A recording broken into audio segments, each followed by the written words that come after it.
ना कि पितृदोष लग गया, पितृदोष लग गया, पितृदोष लग गया, ये लोग कहते हैं अपनी जगह पर शास्त्र नहीं कहता कि पितृदोष लगा। शास्त्र कहता है कि हमारे घर के पितर, हमारे घर के पूर्वज हमको देखकर हमेशा खुश होते हैं, कभी बद्दुआ नहीं देते हैं, कभी बद्दुआ नहीं देते। पर घर के बच्चों का एक नियम होना चाहिए, घर के बुजुर्गों का, घर के रहने वाले व्यक्ति का, घर में रहने वाला एक एक व्यक्ति का ये नियम होना चाहिए कि 16 श्राद्ध जब आए तो उन 16 श्राद्ध में आप अपने पूर्वजों को धन्यवाद दो, प्रणाम करो, नमन करो, दान करो, पुण्य करो।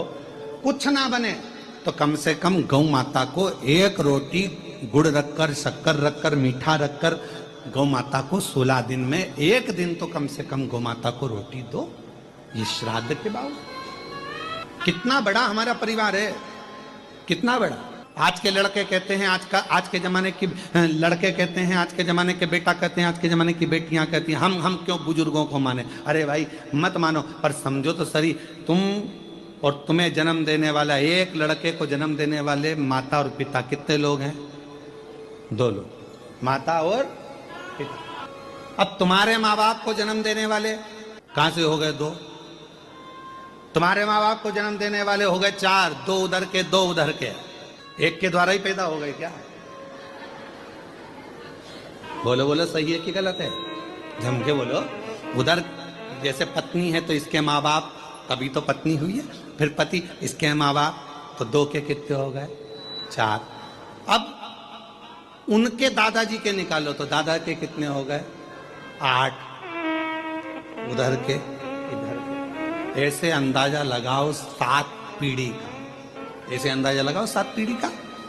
और 7 पीढ़ी का अंदाजा लगाकर देखोगे तो मालूम पड़ेगा कि जितना 7 पीढ़ी के अंतर्गत जो पूर्वजों का एक तत्व सब में रहा है, वो तत्व हम में भी रहता है। जैसे पिताजी को चिड़चिड़पन रहा है तो वो पिताजी को भी रहेगा, उसकी औलाद को भी रहेगा, उसके पोते को भी रहेगा, उसकी पोती को भी रहेगा। ये नियम है, वहीं से चला आ रहा है, इसको कोई रोक नहीं सकता। अब इसको तुम सोचो, पत्नी सोचे मैं अपने पति का चिड़चिड़पन खत्म कर दूं, या पति सोचे मैं अपनी पत्नी का चिड़चिड़पन खत्म कर दूं, तो नहीं हो सकता। ये पूर्व का चला आ रहा है, 7 पीढ़ी का। थोड़ा ना थोड़ा, थोड़ा ना थोड़ा, थोड़ा ना थोड़ा हमारे शरीर में रहता है। जब माता पिता का वो तत्व हमारे शरीर में रहता है तो हमारा फर्ज बनता है कि जब हम श्राद्ध पक्ष में गौ माता को अगर एक रोटी देते हैं तो ये सबको उसका फल मिल जाता है और पितरों का कल्याण हो जाता है। अब हम तो साधारण भाषा में, सहजता में हम क्यों माने? मत मानो, हमें क्या करना? आग लगे बस्ती में, अपन रहे मस्ती, क्या किसको रोई है चादर तान के। हम क्यों माने, हमें क्या करना? मत करो। वो क्या बोलते हैं, आई डोंट माइंड, हमें क्या करना? क्या मतलब तुम्हारा मन हो जो करिए। पर निवेदन है, बिना आप उस बखाड़े को क्यों कहता? 7 पीढ़ी, 7 पीढ़ी में हजारों लोग, और एक घर का एक बेटा यदि श्राद्ध पक्ष में गौ माता को एक रोटी देता है, किसी संत, साधु, ब्राह्मण, तपस्वी, साधक, उपासक को एक अन्न का निवाला देता है तो उसका फल पूरों को प्राप्त हो जाता है। और इससे ज्यादा, बेटे से ज्यादा फल एक लड़की, एक बहू को प्राप्त होता है। जब एक लड़की अपनी बहू बनकर आती है, जाती है, तो वो अपने मायके को भी और अपने ससुराल को भी पार करती चली जाती, दोनों की साथ सकते।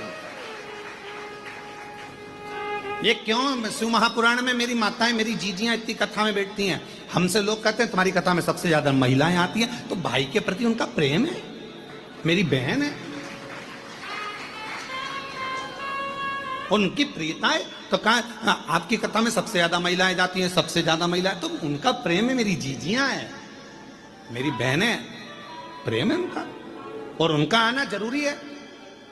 क्योंकि एक नारी जब कथा श्रवण करती है तो वो ससुराल की भी 7 पीढ़ी को तार देती है और मायके की भी 7 पीढ़ी को तार देती है।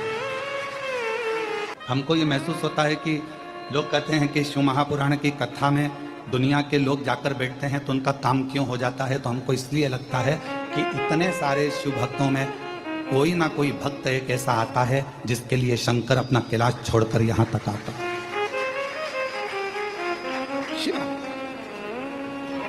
इतने में कितना गीला, कौन कौन गीला होता है।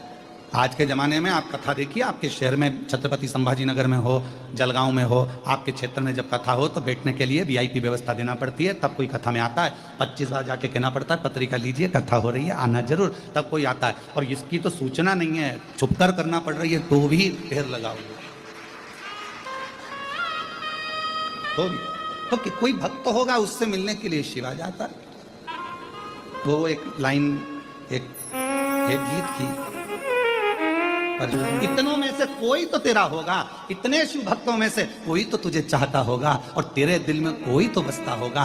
कहा नामदेव, तुकाराम, मीराबाई, कर्माबाई, नरसिंह मेहता, प्रहलाद, ध्रुव, इन सब के किसी के लिए तो तू पृथ्वी पर वापिस आ जा, इन शिव भक्तों के लिए आ और एक बार दर्शन देकर चले जा, तो हमको भी दर्शन, इनके लिए आएगा तो हमको भी दर्शन होगा। हो सकता है कि कोई के लिए तू आए और हमको दर्शन हो जाए, किसी अविरल भक्त के लिए। एक बेटी ने पत्र लिखा,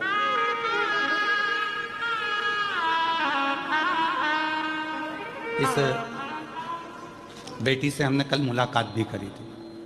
कल वो ऊपर हितेश बोले कि गुरुजी की बच्ची है, आप 2 मिनट इसको मिलिएगा।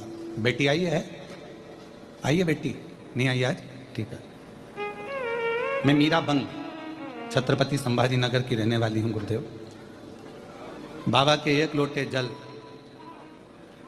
मैं क्या गुणगान करूं। मेरी बेटी कृष्णा को जन्म से